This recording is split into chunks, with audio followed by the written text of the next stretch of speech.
Our first episode features a travel website called Discover Murray River. Now, over 6 million people a year visit the Murray region, and the owner wants his site to become the premier online destination for those planning their trip. It has the potential to become a multi-million-dollar operation if the owner, Shane Strudwick, can convince enough local businesses to subscribe to an advertising package. But getting web businesses to work is not easy, as I well know.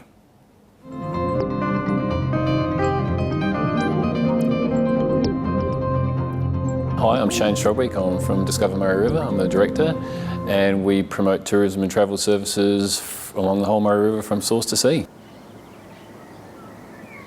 It's a region that's millions of years old. It's got thousands of years of Indigenous culture in it.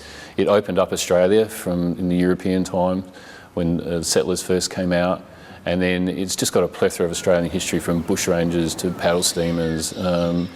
It's just a phenomenal experience. And then just the natural beauty alone. It starts up in the mountains, makes its way out to the desert, ends up in the ocean. It's just an incredible journey. The region actually generates around about $1.4 billion a year in tourism spend, and there's about 6.3 million visitors across all three states, Victoria, New South Wales and South Australia. So it does already generate a lot of income, but it has never been unified under one brand and never really been unified as a trail or as one sense of an experience. So we identified that opportunity and to say that, how can we share the story, can we contemporise it, and how can we get the message out to people to go and appreciate the river.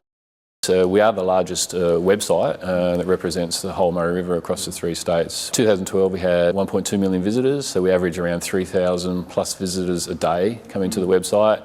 They're seeking a diverse range of information. It can be tourism, it can be travel, it can be educational, but we do try to provide sort of a diverse range of facilities or push them off in two directions that they can find additional information.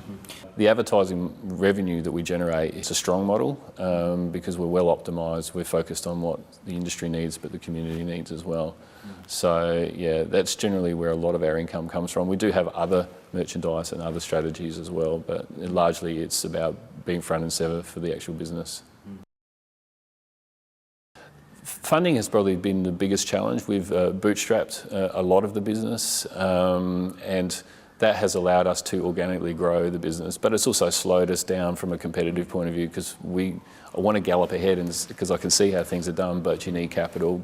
The reality is you can't reach as well in that same space. That has also been beneficial because it means that we have to think and consider about every dollar that we spend in the business, how we apply it and what we do. How do you make all these components work in the digital space?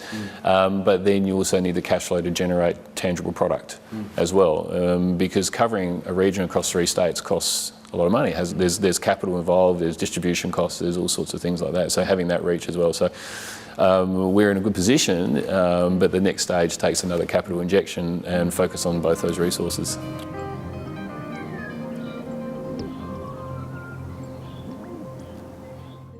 Clearly, Shane Strudwick is passionate about the Murray, but can he turn that passion into a profit? Next week, we'll look at where Shane needs to focus his attention to give his business a much-needed boost. With digital, it's easy to get numbers and it's easy to get stats about how you're performing. But unfortunately, we don't see a lot of translation between people saying, I got 356 visits and 12 likes on Facebook, and translating that into what that actually means commercially. So, it's really important that businesses actually understand what those 356 visits is worth to the business.